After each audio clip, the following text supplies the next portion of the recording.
Good. All right, welcome back to CHEM 400, to another lecture. So where we left off was we were talking about this thing called pressure volume work.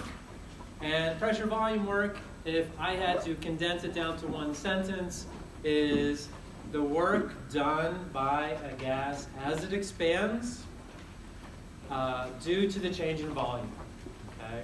And you'll see that pretty much everything, like we don't talk about it a lot, but pretty much everything we do in CHEM 400 is at constant pressure, and that constant pressure is 1 atmosphere, or very close to it. I think it was 1.01 for some of you, 1.01 atmospheres when we actually calculated the pressure from the inches of mercury last week in lab. So, and that's a choice because I think the chemistry that we're doing pretty much is all under atmospheric conditions. And that's not true of all chemistry. And if you look in your textbook, there is what's called bomb calorimetry. And bomb calorimetry is at constant volume and different pressures. Okay? And I'm happy to talk about that. There are applications clearly to bombs, but it's not the focus. And so that's a choice I'm making, but I'm happy to talk about other aspects of chemistry in office hours or discussion. So one of the underlying things is that pressure is pretty constant when we do things. When we do these calculations, we talked about last time how the constant pressure was the final pressure. So when we do when we figure out the work here, 1 liter initially at 10 atmospheres goes to 10 liters, and we found that the final pressure was 1 atmosphere, we did the calculation at 1 atmosphere. And then we had 2 steps for B, and we always did it at the final pressure. And based on last time, and I know it's not up there, but hopefully it's in your notes, when we went to 2 steps, was the amount of work done by the gas more or less? It was more, right? And what you will find in these calculations is that when the gas does work, meaning that the joules are negative, that means that the gas is doing work. The smaller the steps, the more work it will do. Okay? And let's see what happens. I forget, I think this is on the homework, but let's see what happens too when when work is done on the gas and how that affects it. The steps definitely make a difference. Okay? And I think the application on the homework is you're pumping up bike tire, and you're doing the work in different amounts of steps. So anyway, look at that. It'll be for me, it's very interesting. We did A and B last time. Now let's talk about C. C, allowing the gas to expand into an evacuated space so that its total volume is 10 liters.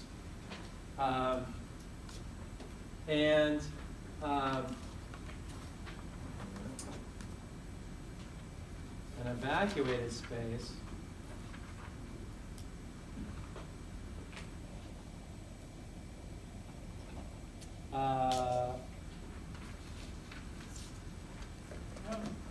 I don't know, let me think about this for a second.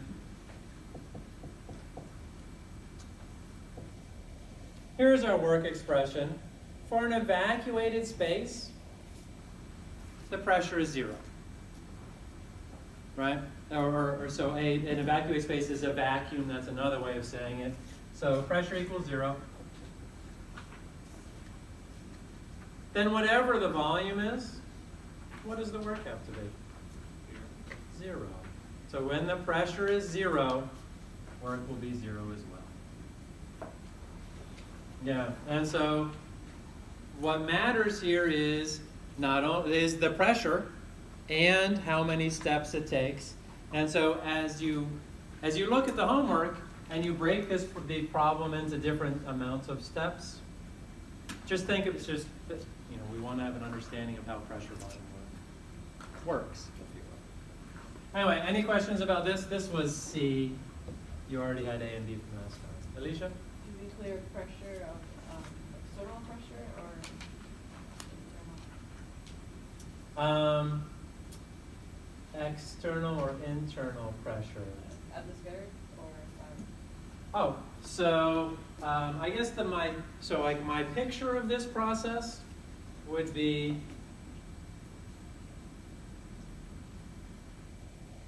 the piston here with initially 10 atmospheres of pressure.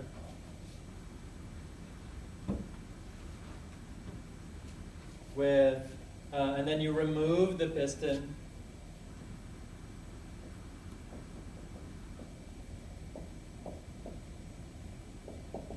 and F pressure equals 0. So you're removing it and I guess my piston technically, then you have no volume. what's that? Then you have no volume.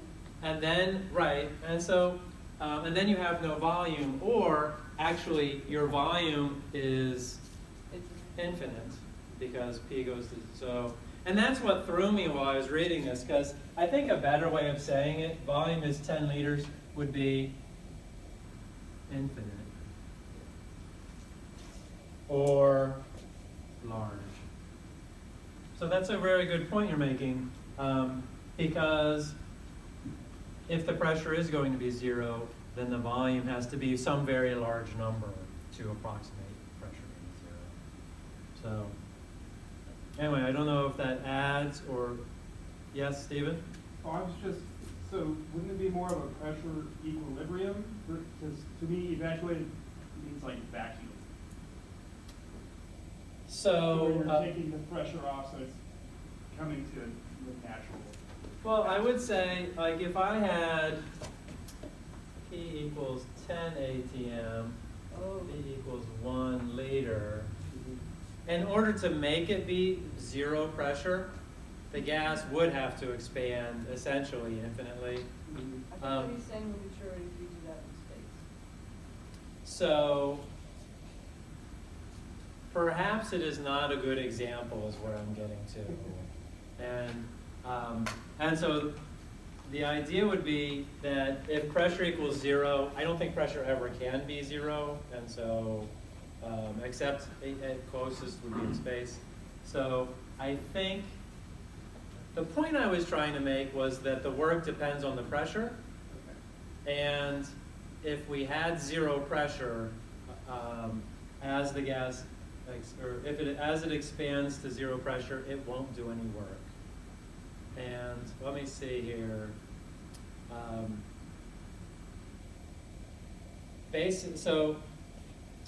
And what I come back to is there has to be something confining the gas that it actually raises for it to do work. And a common, like one of the things I like to think of is I had a previous example where we showed a campfire, and the campfire was actually burning and creating gas, but that gas was just going out into the atmosphere and was doing no work because there was no piston moving or anyway, I don't know if that makes sense. But in order for there to be work done, there has to be a pressure that the gas is lifting something. Maybe that's Pressure So it has to be contained. it has to be contained in something. compared to atmospheric pressure And yes, also that. or different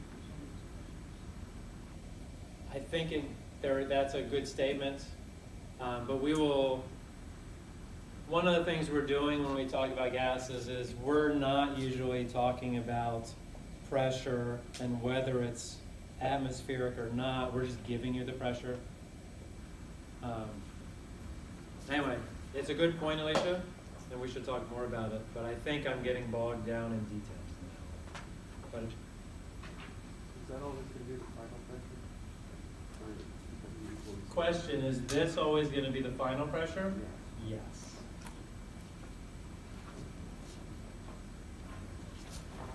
No, these are good questions, and I think one of the things that will happen for thermochemistry in particular especially with the system surroundings and things like that, is there's a lot of stuff that we're leaving out that's interesting. And I've made those choices to focus us on the problems of interest to us. So, and we're already on the next slide, so good. Now we're going to talk about something called enthalpy. It will have the symbol H. You'll remember last time we had the symbol U. U was internal energy. H is the enthalpy. And I will give you the definition, and then I will very quickly pretty much ignore it.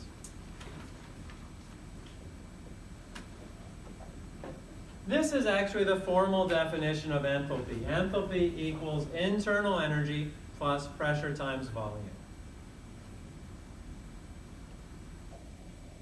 And we said the internal energy was the sum of all the potential and kinetic energy. And then we said that that number could not be known. But next, what I want to do, the thing that we will measure throughout the entire rest of this chapter is delta H. Delta H is the change in enthalpy.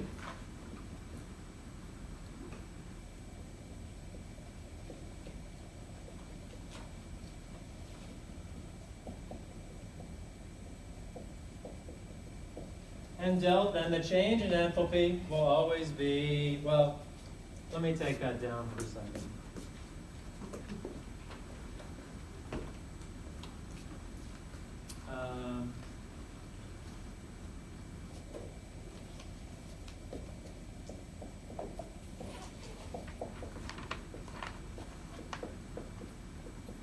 It will always be the final minus the initial state. I think that's a very good one.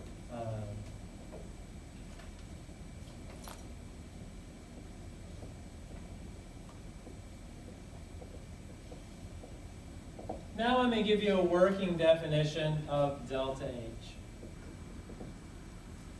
Delta H is the change in the heat or change in the heat of a process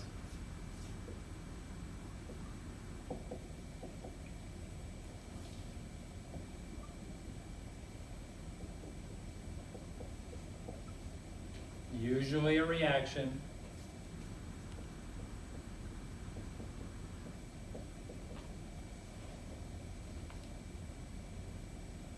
as we will say. And so what we will do is we will calculate delta H is the change in the heat of a process, usually a reaction, at constant pressure.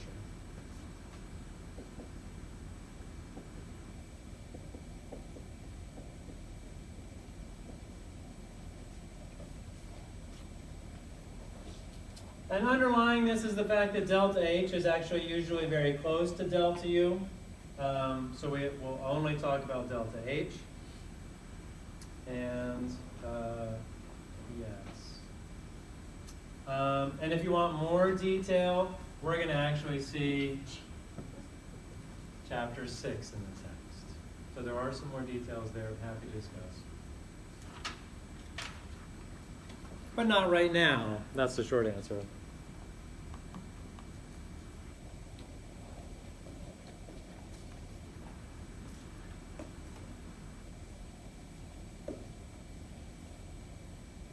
Another thing we're going to have to understand in addition to H and really delta H is something called the specific heat capacity. It is defined as, well, capital C sub S. That's the heat capacity. S is for specific. That's the symbol.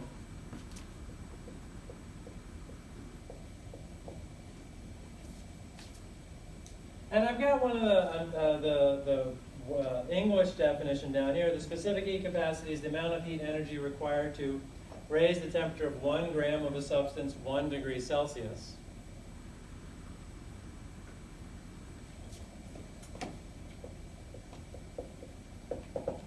Units for specific heat capacity are going to be joules per gram degree Celsius.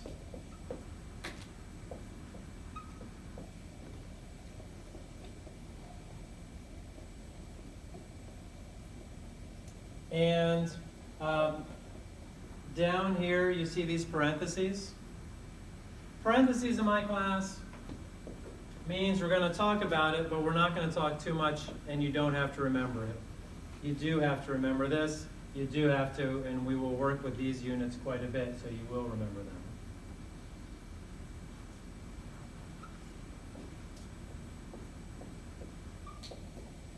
Another set of units you'll see for your specific heat capacity is joules per gram Kelvin.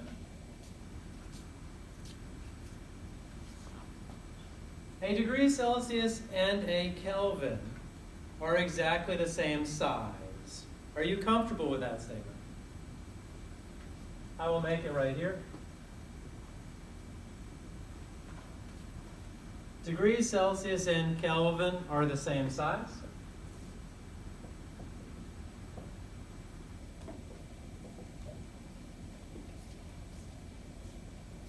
Bodie, question? Like the distance between 1 degree Celsius and 1 degree Celsius is the same. No, This sorry. Yeah. So let me give an example.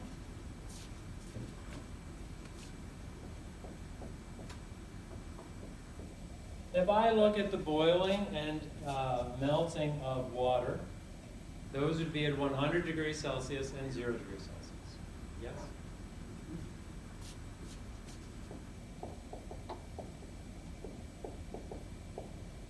To the nearest degree, that's a K actually. Those two temperatures in Kelvin would be 373 and 273.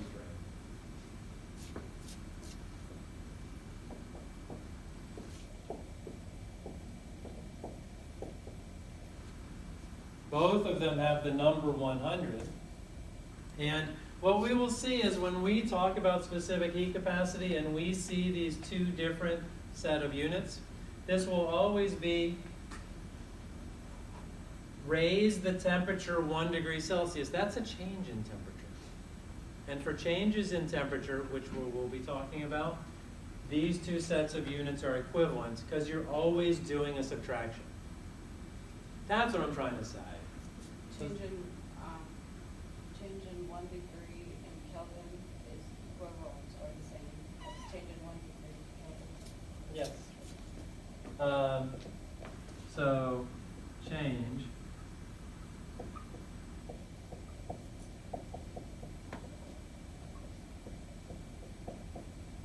of 1 degree Celsius equals change of 1 Kelvin. And that's a little different than what we've been doing because everything with gases, it was always convert degrees Celsius to Kelvin. Still true. That will be different this time.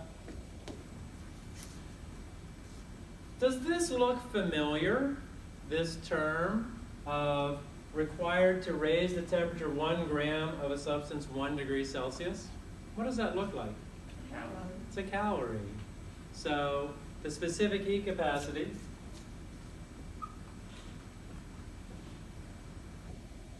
(1 calorie per gram degree Celsius). But we don't do things in calories in this class. We do things in joules. So the number will be 4.184 joules per gram degree Celsius. And in fact, 1 calorie is equal to 4.184 joules. Is that for water? And this is for water. Thank you.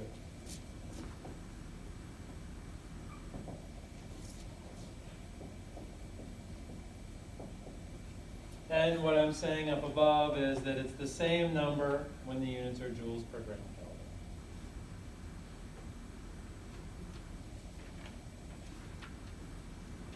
Questions about that?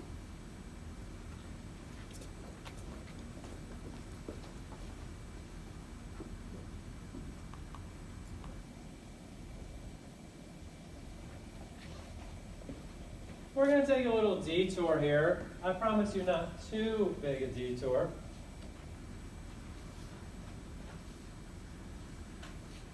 But we're going to ask a question, how do atoms and molecules absorb energy? Well, one of the things I've told you is that the kinetic energy, or the average kinetic energy, is proportional to temperature. And if we were to start at 0 Kelvin and only talk about gases, atoms and molecules have no kinetic energy, but they do have potential energy at 0 Kelvin. So this is at 0 Kelvin. No kinetic energy. Potential energy. Do you know how they have potential energy? What is potential energy mean? That's the energy of what? Position. Sorry, I think you knew the answer. All right, and so you can imagine that if you had water molecules at 0 Kelvin, those water molecules would still have hydrogen bonds. Those hydrogen bonds would store potential energy. Potential energy comes from the attractions between electrons and protons. Potential energy comes from bonds. So a good approximation, potential energy is constant because electrons tend to stay in their ground states, bonds don't break. This is the key statement there. To a good approximation, potential energy is constant. But for kinetic energy, well, kinetic energy is proportional. Let's see. And kinetic energy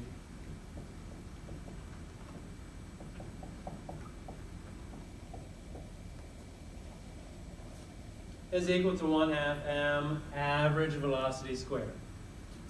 I'm talking about gases.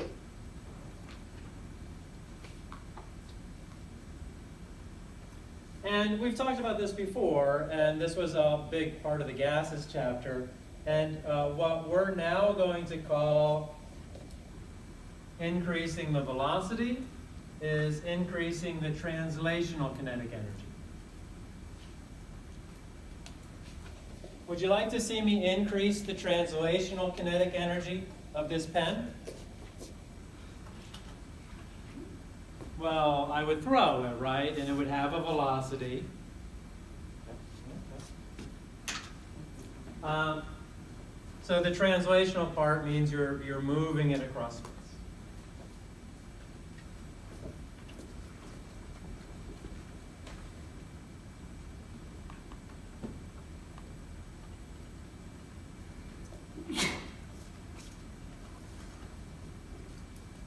Let me add one more thing here.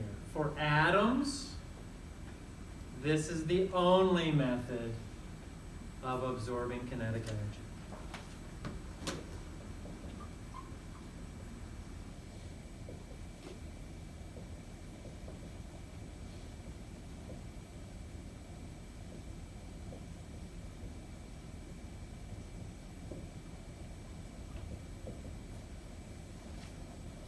And what do I mean by that? What I mean is that if an atom absorbs kinetic energy, it must move faster. But now we're going to talk about molecules, and specifically the simplest of molecules, diatomic substances.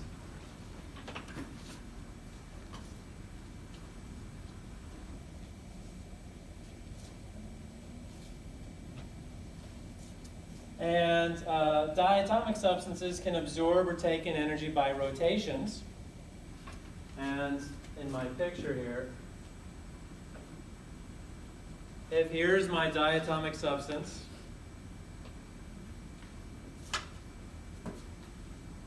and it starts spinning, that spinning is another way it can absorb energy. Right? One way, translating. Another way, another version of kinetic energy as it spins. Just like the fidget spinner. And then there's a third way.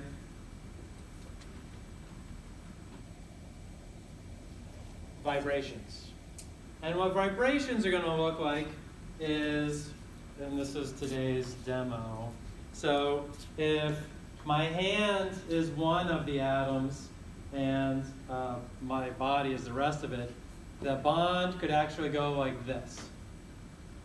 And it's a little bit like a spring, and that's exactly how you treat it. So I guess my picture of this is going to be that it's going to go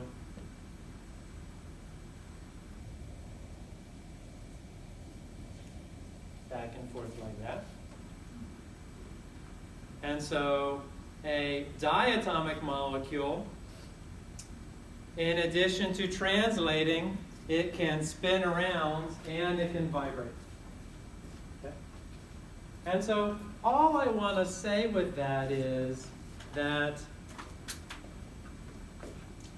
as diatomic molecules absorb energy, it takes more energy to increase their temperature as they go. So because there are more methods here of absorbing energy, there will be more ways it can take kinetic energy as temperature increases. And I think that's all I want to say.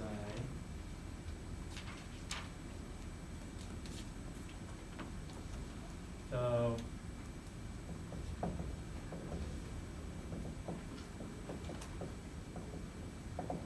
diatomic molecules, more ways to absorb kinetic energy.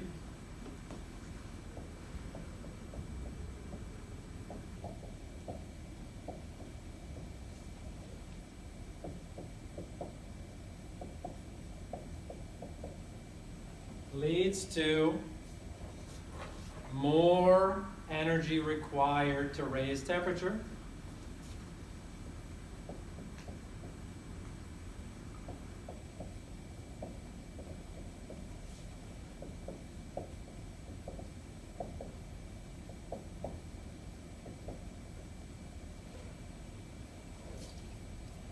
And our specific heat capacity is the amount of energy it takes to raise the temperature. So the next thing I'm going to write here is leads to more energy required to raise temperature and a higher specific heat capacity. Or let's say this, and a higher heat capacity.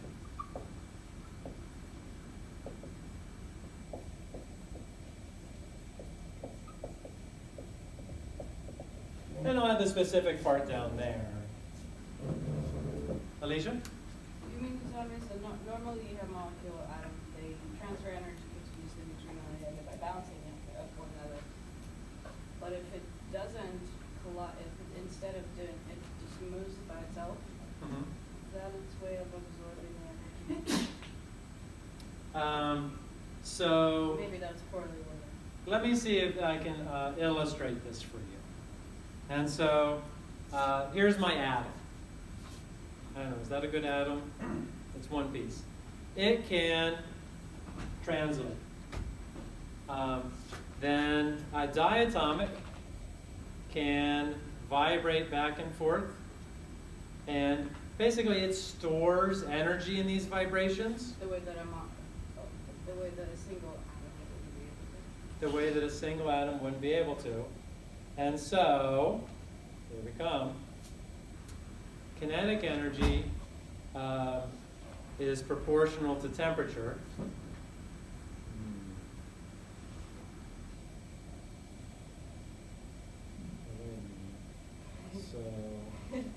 So, more ways to absorb kinetic energy leads to more energy required to raise the temperature and a higher heat capacity. So it takes more energy to raise the temperature of a diatomic molecule than an atom. Because if, well, let's say this. So we're used to kinetic energy increasing as, and that increases the velocity, right? Because kinetic energy equals 1/2 mv squared. But say some of the kinetic energy goes into these vibrations and it does not go into making the velocity faster. That way it takes more energy to get the velocity to go faster and to get the temperature to go up. Now, So if you're a molecule like propane, or even, let's do something a little more complicated. So,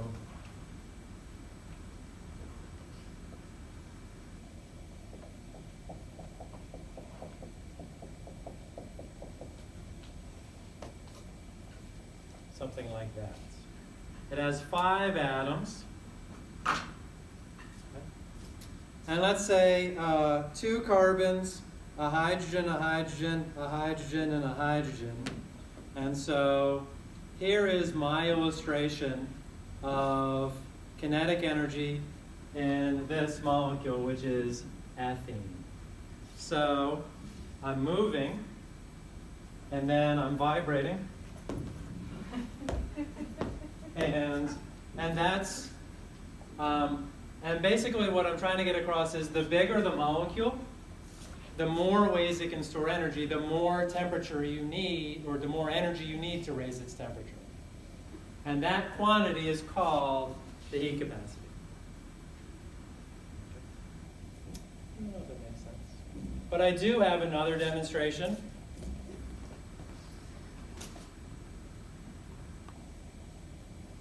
If you're familiar with the TV show Seinfeld and how Elaine Bennis dances,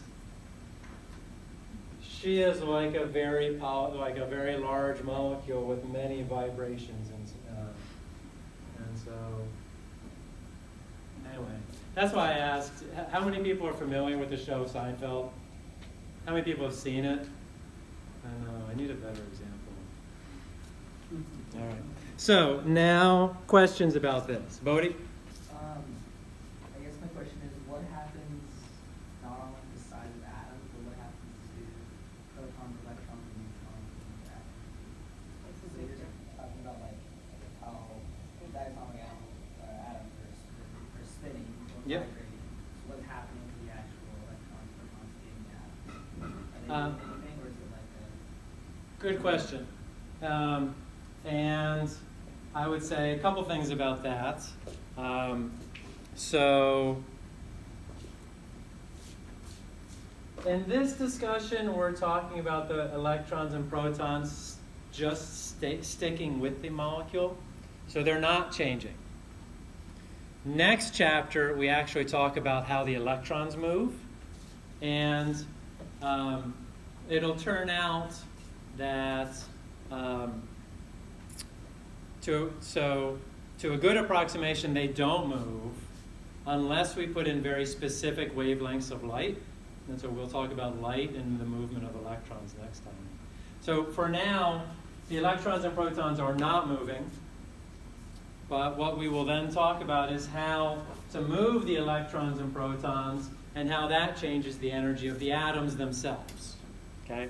And so right now, we're studying molecules, so atoms, molecules, and so the principal molecule we're going to talk about in lab next week is water and how it absorbs energy. And what we will see is that water has a large specific heat capacity because it forms networks of hydrogen bonds between, even though it's a small molecule, it forms networks of hydrogen bonds that allows lots of these different vibrations to come into account. Intermolecular forces? And it's related to intermolecular forces. And so I think I'm not answering your question. I think, and as far, I think the bigger picture for this is that in Chem 400, we will, for most of the class, assume that the molecule just stays as a molecule. And then in chapter 7, which is the only chapter, well, chapter 7 and 8, we'll look at what happens when we start moving the electrons around. And we'll go back to atoms, because we won't talk about molecules in that case. Okay, so again, I don't know if I'm answering your question, but it's like, in order, for Chem 400, we're going to pretend that that doesn't matter, which is a good approximation, and look at what happens for molecules. And then in the next chapter, we'll ignore the molecules and we'll look at what happens in an atom when we move the electron.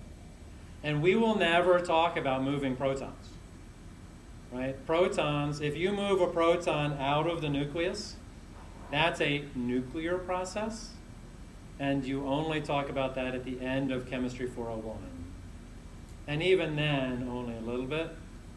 And I mean, it's not a philosophy class, it's a chemistry class, but in a very real way, chemistry deals with atoms and molecules. Physics deals with things that are smaller than atoms and molecules, like protons, electrons, quarks, gluons. I don't even know what all those particles are that make up molecules. And then there's biology. Biology says, let's look at whole organisms. And we'll need chemistry to do that. And in chemistry, we need physics sometimes to do chemistry. But it's like, it's an intermediate size thing. So, anyway, I'm not answering any of your question, I don't think, except to say that it doesn't matter. I don't know if that's, which is not satisfying, but It doesn't matter for this class, or it doesn't matter in reality? doesn't matter in this class, or it doesn't matter in reality. In 99% of instances, the molecules or the atoms that you start with and the atoms that you end with, the electrons and protons, are,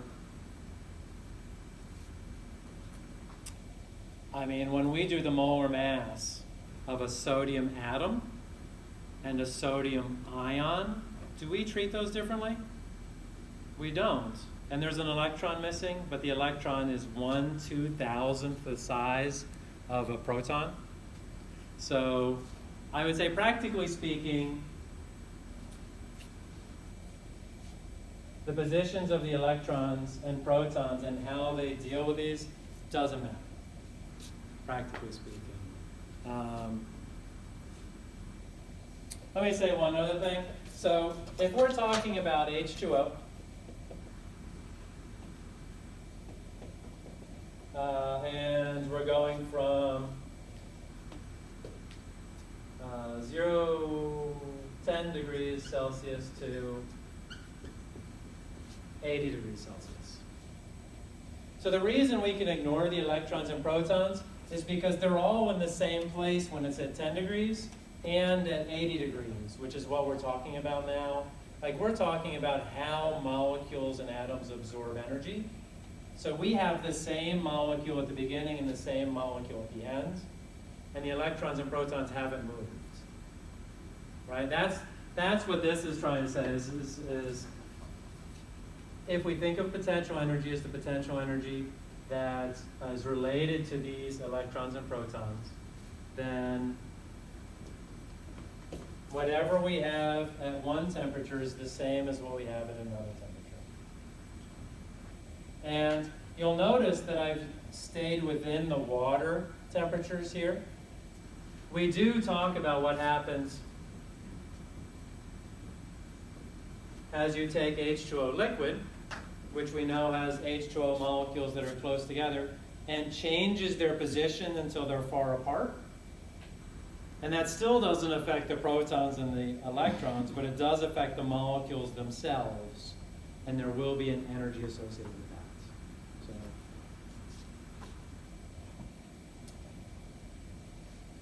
So I don't know if this is answering your question, but the short answer is it doesn't matter in all practical cases, and if it does matter, we'll tell you. Just, Maybe for spectrometry. Yes. But maybe I should touch that on the office hours. let's talk about that in office hours. Yeah. So Alicia's point was, when you talk about vibrations of molecules, each molecule, I think, vibrates differently, and you can study the molecules that way. But the bonds are not breaking, they're just vibrating, and so the electrons and protons are all still in the same place. Well, let's see if this isn't confusing enough. So I give you a couple values here, and This is going to be the evidence.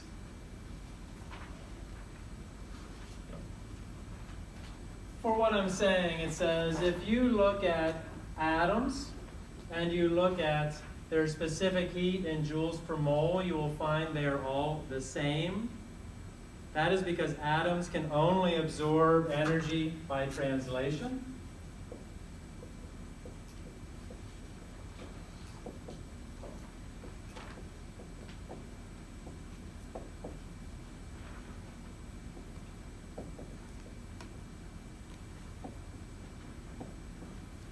And that increases the velocity. And then we go to the diatomics, and it takes more energy because some of that energy is stored in the vibrations.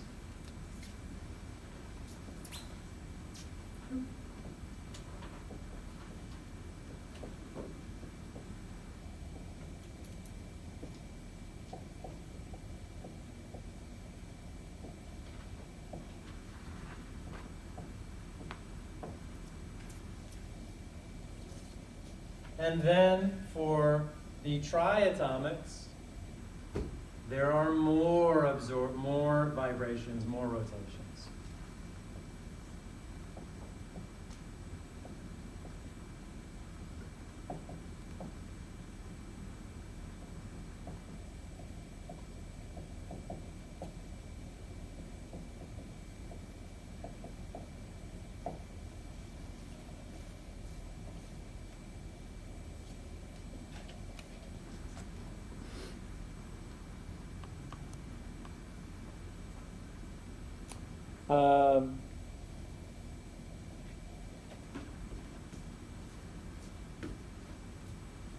And then a word about metals.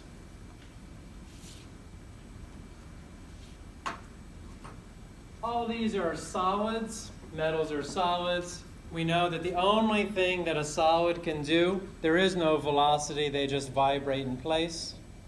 If you look at the joules per mole for each of these, you'll see they're pretty close to each other, which means that they're all doing the same sort of thing. They're all absorbing energy.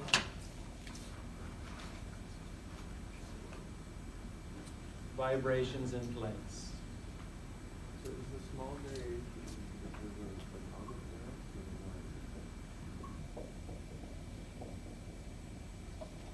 mass? Is the small variation due to what?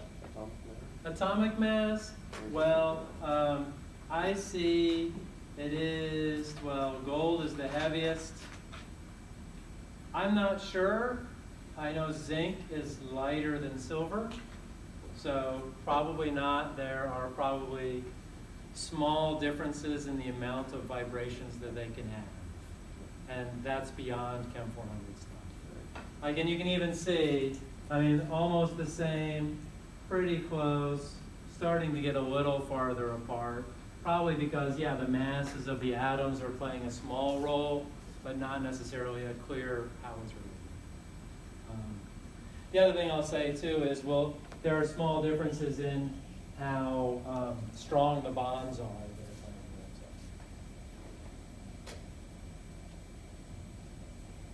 Okay. What is the second sentence? This sentence, therefore they all have about the same specific heat capacity on a molar basis. These numbers are all about the same. And all these numbers are different because it does take into account the molar mass.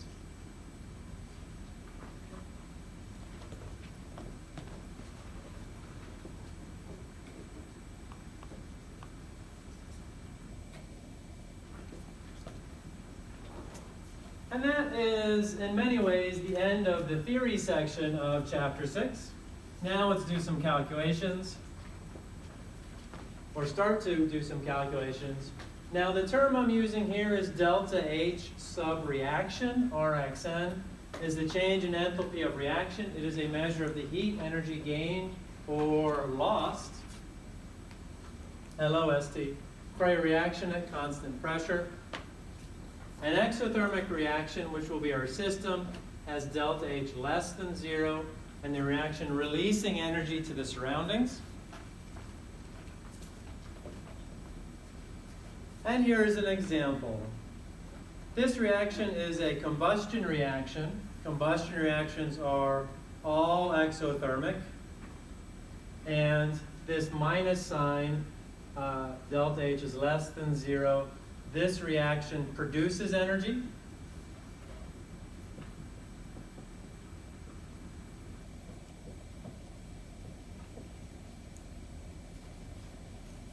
And we have a couple different ways of saying that. One is I can give you the delta H value. The other is I can tell you it's exothermic. And then the third way, this idea that the reaction produces energy,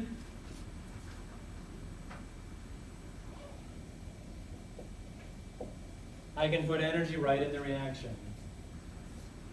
And the fact that it's positive as a product means that the energy is being produced.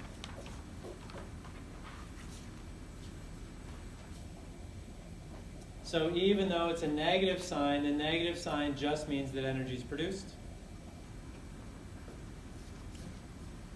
Now the units of delta H are always energy per mole, usually kilojoules per mole. And what we can do is we can start building unit conversion factors. Usama? Even when they're in the equation. Well, wait a minute, so this is positive, is that your question? Oh, why did I put kilojoules here and kilojoules per mole here? Is that true? Kind of. I mean, the reaction just lists like one set of molecules, not a mole of them. So let me write my next thing and then I'll come back to that. Okay, so whatever this number is, I put it in my reaction. And now I'm going to do unit conversion factors. Here's what unit conversion factors look like.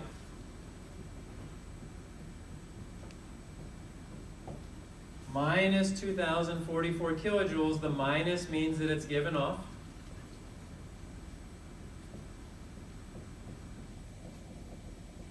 Per 1 mole, where 1 is the coefficient here, of propane. And so when I say minus 2,044 kilojoules per mole, it's as if I'm talking about the thing with the 1 coefficient.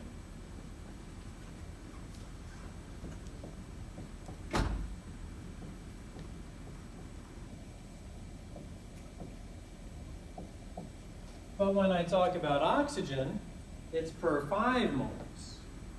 And so the way that I treat this, and different instructors will use slightly different ways for doing this, but the way I treat this is that amount of energy is like a coefficient. So when I take that energy and I take this coefficient, that's how I build a unit conversion factor. So what does this per mole mean? Delta H.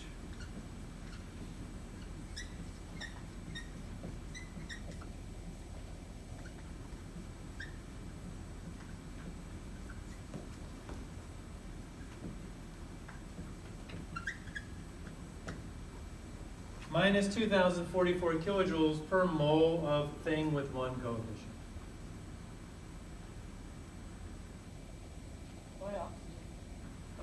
Why oxygen, meaning for this one? Could have chosen any of them. As an example? It was just an example. I will now do another one. Minus 2,044 kilojoules.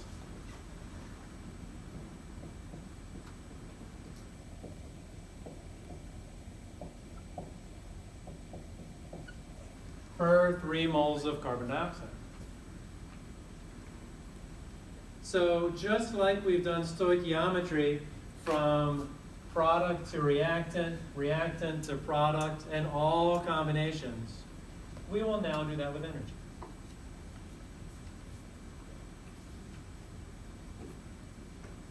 Any other questions about this? Because this is another type of stoichiometry that we work